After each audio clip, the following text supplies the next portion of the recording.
Yep, that's it, right? Let that drop right behind that rock. Rod tip up. Good, really good, really good. Rod tip up, up, up, up, up, up, up, up, up, up, up, up, up, up. Great drift, let's do that again.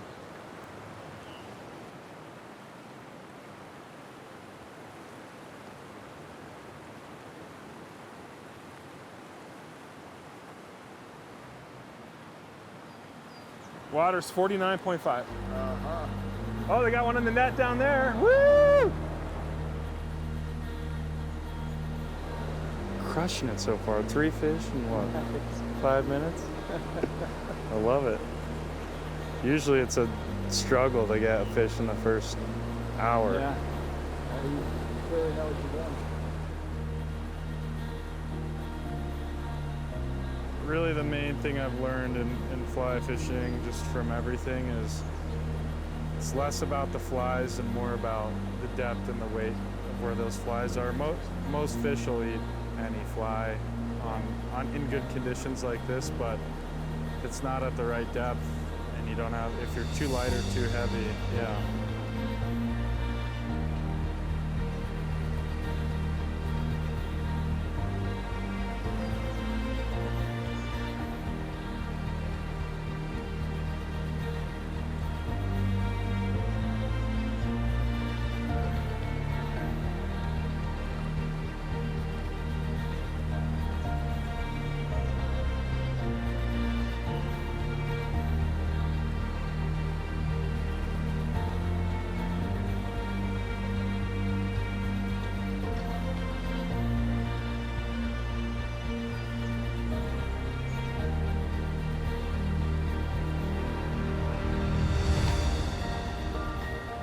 Now as Jesus was walking by the Sea of Galilee, he saw 2 brothers, Simon, who was called Peter, and Andrew, his brother, casting a net into the sea, for they were fishermen. And he said to them, "Follow me, and I will make you fishers of men." Matthew 4:18. We were talking while we were out fishing today a little bit about Jesus' disciples, many of them being fishermen, Jesus meeting them out there while they were struggling fishing. Why do you think fishing is so connected to the Bible, to God's work in the world? What is it that God found special about fishing and appealed and brought in fishermen to be disciples? It's totally immersive. So you're not at the edge usually of the stream or the river, you're in the middle of it, and you have fish at your feet, and you forget, you know. But you have to think too. So it's a thinking fishing. You know, it's not you just throw it in and forget about it. You got to read the hatch, you read the water, you got to think like a trout, and then hope you catch something. I mean, it's great. I think you learn a lot of lessons fishing. You learn patience, you learn harmony, just being in the middle of the river with nature. I think of this poem written by 19th century poet Gerard Manley Hopkins, Tide Beauty, and it's glory be to God for dappled things, and it's for trout that swim. He fathers forth his beauty in all these things, but he includes trout that swim. And there's a beauty just even in picking up a brown or a rainbow. When you look at, I mean, you see glimpses of the glory of God. CCU, just going back to the Bible, has a strategic priority, and correct me if I'm wrong on this, but to teach students to be evangelists, in many ways to be fishers of men and women out there. How does CCU achieve that? How do you prepare students to go out there and be fishers of men and women across the globe in a variety of different fields to win them towards the faith? From a student's perspective, I think I learned Jesus to be my fisher of men. And so I first learned at my time at CCU to let him transform who I was and the way that I lived, and my heart and my mind and my soul. And having the time and the space, the faculty, the staff, the friends, RAs that encouraged me to do that now allows me to go confidently and securely into the world with a desire that's genuine and authentic, and a confidence that will lead me, because I know the Bible and I've been taught to live a holy life, and evangelism comes naturally from that. Professor Plato, you've done a lot of work on the history of higher education in this country, primarily as it relates to Ivy League schools like Princeton. What has happened to higher education? So President Sweeting indicated that evangelism was part of higher education early on, but I wouldn't say that's really part of much higher education these days. It's an interesting story, the history of education in the United States, or higher education. As President Sweeting pointed out, you see a lot of, like in the early stages of education, the colonial period, the early republic, even into the antebellum period, the colleges, as they were in America, were largely very similar, like the early East Coast ones, such as Princeton and what would become Princeton and Yale and Harvard and the like. And they were usually often places that really focused on personal formation, human formation, giving you what you call the classical liberal arts education.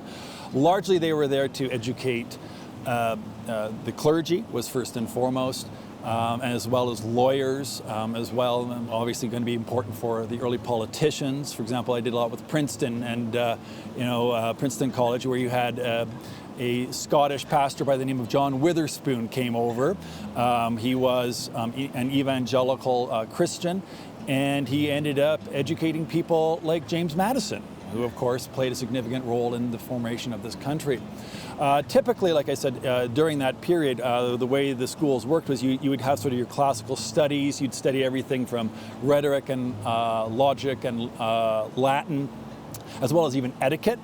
And then eventually, in your final year, you would take what was called a capstone course.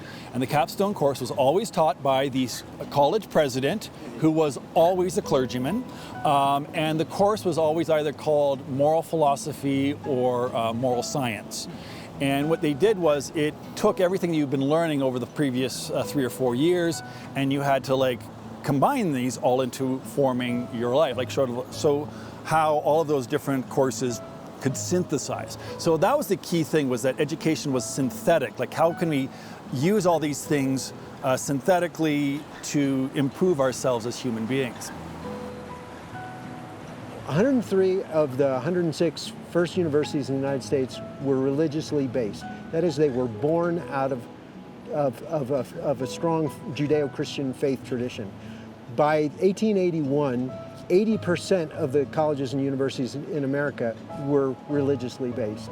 And then, of course, the dynamic that you're talking about started at Harvard, actually. Really, yeah. And that secularization, I've heard people talk about it as a two-stage process, where first, God got kicked out of the center, and then secondly, the more recent phase is the human being gets kicked out of the center, where, what is a human being? How can you have humanities when we don't know what a human being is? And everything's redefined, which is what's happening right now. Everything's being deconstructed, redefined, get rid of the classics. There's chaos in the curriculum and all the rest. So the loss of a center, I think, to me, is the biggest issue in higher education today. It's not the obvious issue to most people, but it's the biggest issue. The model at Colorado Christian University is, if you boil it down, it's competence. We want to teach students excellence in a field, right? And then character, we want to see moral formation take place. And then Christ-centered faith. There's a spiritual foundation to it all. That's just key. That makes us distinct. But this is not a weird model. This is the model that was at the basis of the American University and the Western University. Competence, yes, there were professions like medicine and Bologna and Paris and law. Character, moral formation was a part of the package until just recently. Now that's been kicked out. And of course, Christ-centered faith was the first to go. So we've, in the secular academy, it's been whittled down. Faith is not an issue. Character, we don't talk about that. We don't hire for character. We don't know what character, we have a hard time defining character. So it's just about competence. And competence is important. But, when we talk about alma maters, that means nourishing mother. And the idea was the university is going to carry on the formation that parents started, and they will take it to a deeper level. You'll see it right on our shield. Charis Kai Aletheia, grace and truth. And that's what universities lack. They lack an understanding of truth. They don't know that truth exists. They don't believe in truth. At Colorado Christian University, we believe there is truth, it is absolute, it is unchanging, and it is personal. Jesus Christ says, I am the truth, so it can be known. But truth without grace is not helpful at all. So truth has to be administered human to human, person to person, with grace. And that's right in the middle of the logo, grace and truth. And I certainly think part of that grace is also understanding better the world that we are living in. I mean, in a way, we've kind of got a twofold problem. On the one, we want to be able, I'm speaking certainly from the point of view of philosophy, we certainly have what we call the great tradition of philosophy, and that's been handed down through the ages. We're living in a very different world with different worldview assumptions and different philosophical presuppositions that many people have. And we need to be able to engage that. And in order to do that effectively, first of all, we have to know and think deeply about what we ourselves believe, but then also have some understanding of what the culture is and where the culture is. So, I mean, it's a twofold process. And I think that's part of the grace aspect of it, that we need to be able to more effectively reach the people in the world and be able to engage them as believing Christians. We need to have both of those that need to be cultivated. And that's certainly, I think, something we at CCU are striving to attain. Colorado Christian University is also unique in the sense that it has a strategic priority to impact culture in support of what we would traditionally call the conservative worldview, the sanctity of life. I mean, it's part of the strategic priorities of the university. What other university do you know that has it written down that it's part of its strategic priorities to impact culture in support of traditional family values, the sanctity of life, compassion for the poor, biblical view of human nature, personal freedom, free markets, natural law, original intent of the Constitution, and Western civilization? Well, supporting and living out those strategic priorities is really the standard for which we're trying to operate and govern and look at things, set goals for. And so as we look at those strategic priorities, thinking about who we are we don't have to define who we are, we just have to live out the strategic priorities and the things that have been laid out for us. But certainly it all happens within a cultural moment, and we have to be mindful of how to navigate that in a tactful way with grace and truth, and do so with intentionality as well. Early in Scripture, in Genesis 1 and 2, there's a cultural mandate. So why do we impact culture? One reason is we have a cultural mandate. We were given the mandate to create culture, to make culture. That's part of this being in the image of God.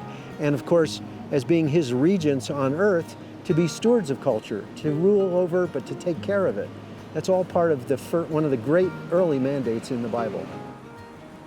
It is a strategic priority to prepare students for significant leadership in government. We want Christian conservatives in all levels of government, from city council, county commissioner, right on up to someday, President of the United States may come from Colorado Christian University. Why is that a priority at CCU? We believe in our strategic priorities, and it's a long list of things, and we think they're all essential to good politics, to good conservative thought, and big ideas, conservative ideas, need hands and feet.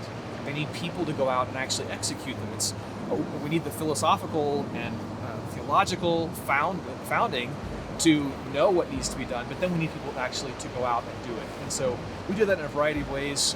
We do a lot of simulations in our classes. We have 8 students interning at the Colorado State Capitol this semester. We've had 2 interns at the White House in the last 2 years. And our students are going on to top tier law schools, to top law firms after that.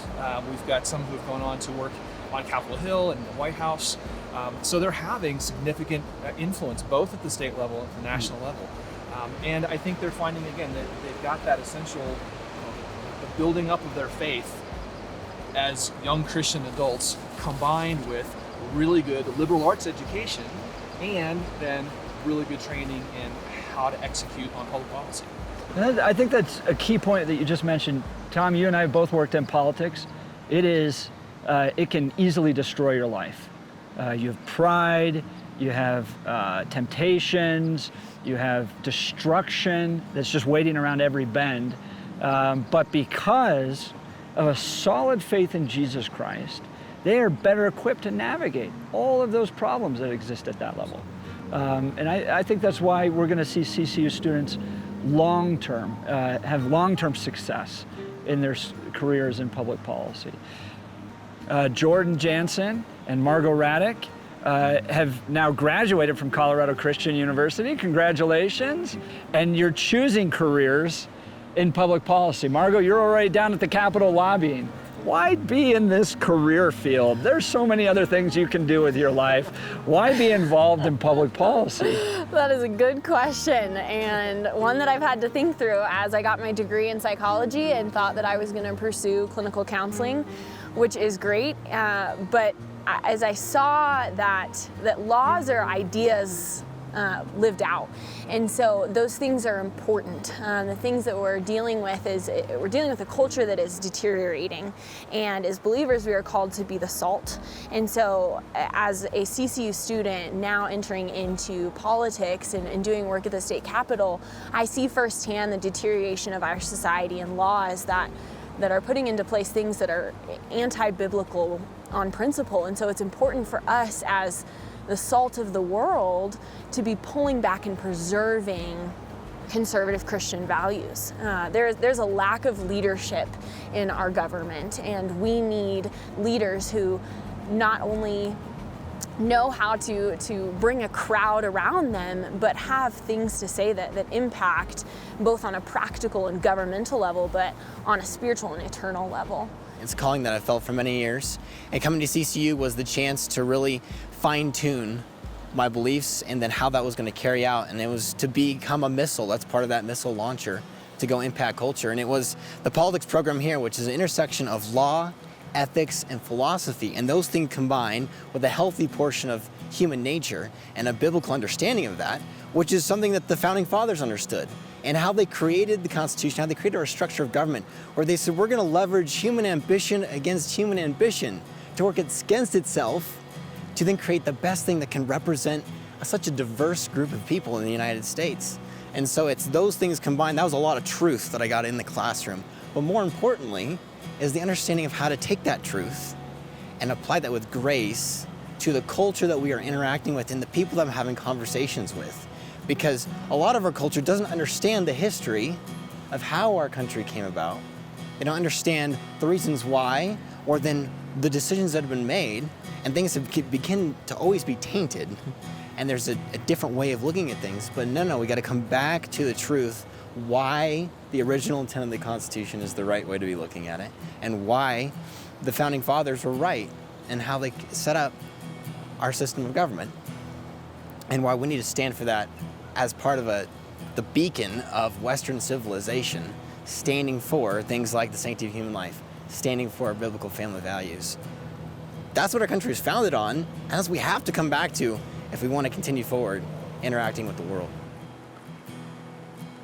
Luke, you are probably the preeminent guy really fighting for school choice in the state of Colorado.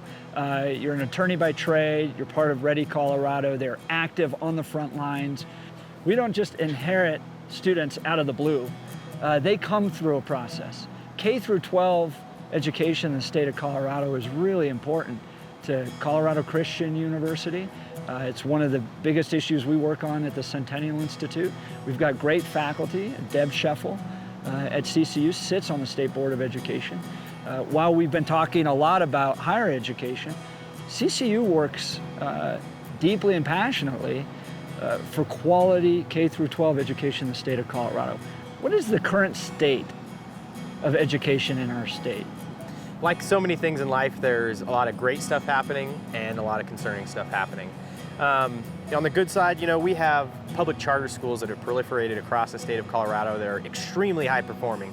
Some of these schools, the median student is going to be in the top 10% in the country on the SAT, to give you a sense of the high quality level of schooling that we have. And charter schools, traditional schools, private schools are doing a great job all across the state. We also have a lot of problems. there are school districts, whole large school districts in the state where less than or fewer than 1 in 5 students will graduate proficient in math.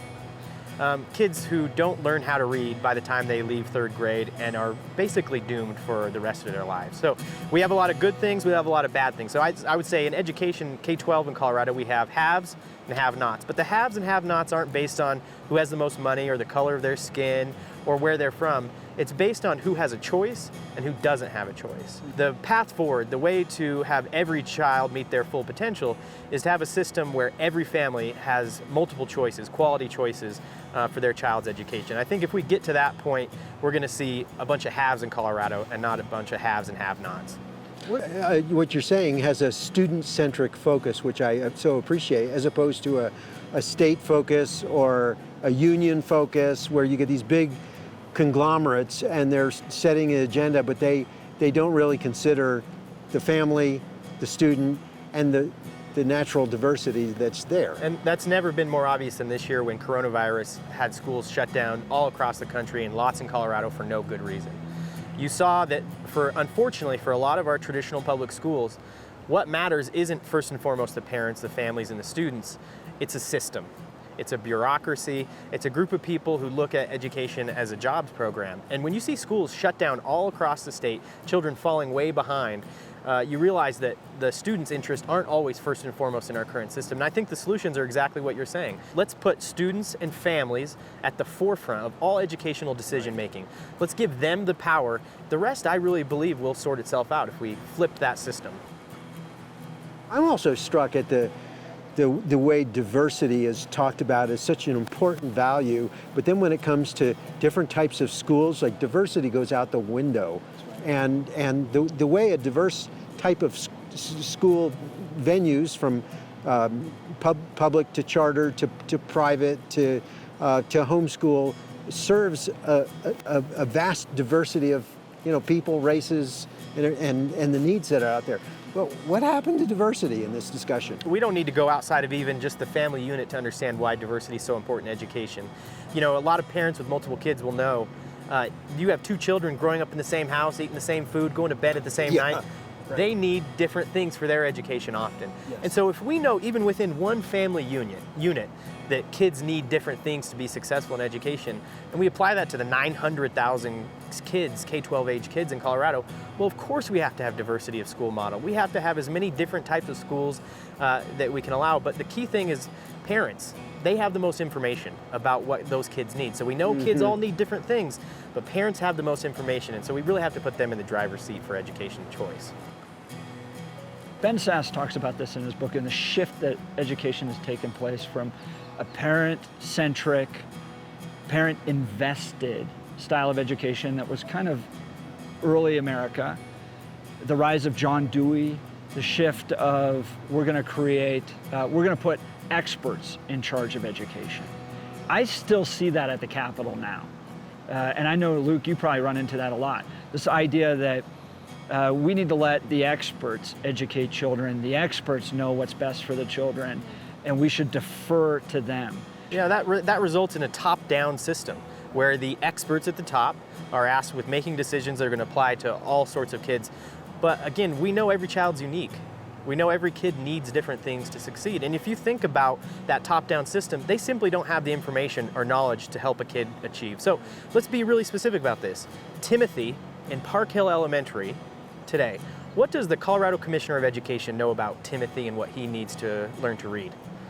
The answer is absolutely nothing. And that simple fact, I think, should wake us all up to this idea of a top-down educational model where we have experts who know the right way to do things. There is no one right way to teach a child to be passionate about science. I grew up in a public school system, went to arguably one of the best in Colorado, the Cherry Creek School District. All throughout, elementary all the way through high school, I was publicly educated. For me, I started to see education drift, but it wasn't that bad. My kids started out in public education in Douglas County, arguably a great school district. It wasn't until I went to a classical charter school that my eyes were open to a whole different style of education that was just light years beyond what my children were experiencing in a government-run kind of program.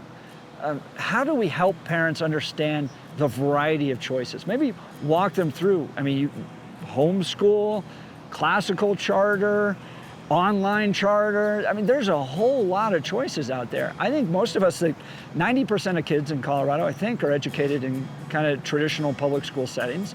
Most of us experienced that.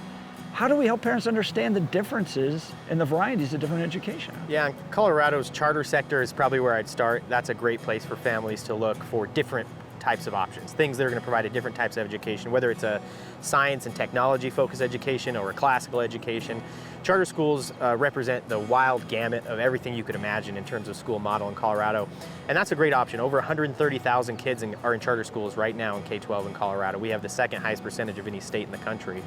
And so you said they're some of the best performing, right? Yeah, so if you look at Colorado's charter schools and you actually compare them to the rest of the country, we're able to compare Colorado's charter schools versus the other 50 states. They would be the #1 performing in 4th grade reading in the entire country. Colorado's charter schools are doing this while serving a higher percentage of students of color and students who are learning English as their second language. So they're not taking the sort of top performing students and getting these incredible results. They're doing it with often hard to serve populations, and that should tell us something. And what is special about charters? It's really simple. They're a choice-based model. A charter school only opens and only continues to operate if parents choose to send their kids there. So homeschooling is becoming more and more of a realistic option for families. Homeschool co-ops, micro schools, those things are growing all over the state. They can be done at a low cost, and you can pair with other families, and some of the most innovative things I think happening in K-12 education are happening in this homeschool, micro school, homeschool co-op space. But traditional schools, we can even choose in Colorado between traditional schools. You can leave your school district and go to another school district as long as there's space, they have to take you. You can go outside of your neighborhood within your district. All those things are, I think, compounding on one another in a virtuous circle upward. School choice is on the march, not just in Colorado, but across the country. We're winning because it's an obvious concept that's there to help kids. Charter schools are public schools. They're funded publicly. I mean, I can't afford to send my kids to a private school. And here comes this great classical charter school modeled after Hillsdale College that is investing in educating kids according to that classical model you just discussed. This is like, I mean, it was great, but my kids really struggled that first year because it really did push them. I think what's important for parents to understand is that we've got to break out of this model of just putting your kid in a state school and a government-run school and everything's going to turn out okay. There's oftentimes agendas in the curriculum that they need to be aware of. There are agendas, not oftentimes. Yeah, they are being catechized in the state schools, Yep. like it or not. They have a view of the family, they have a view of marriage that they're pushing, now a view of gender. So that's why parents have to be, whatever you're doing as a parent, you have to be involved in the education of your kid. For a school that is convictional, that has a model that's based on competence, character, and Christ-centered faith, these are great days. And we're finding that so many parents are questioning more and more higher education, not because they're against higher education, they just don't think they're getting their value in a lot of the public schools that have bought into crazy agendas. And they look at their own alma maters and they're thinking, she's gone crazy. Where can we get a sane education? Everyone around this table is invested in education because we care for people. We care about the next generation. We want to see them thrive. Luke, your work is about creating as much opportunity for the people, for the kids of Colorado as we can. For the professors around here and the president and Tim McTavish, chair of the board of trustees, this is a life calling because we care about the next generation and we want to see them thrive so that from a perspective of Colorado Christian University, we want to fulfill God's great commission in this world, to honor Him and fulfill what He's called us to do, and to help make this world a little bit of a better place.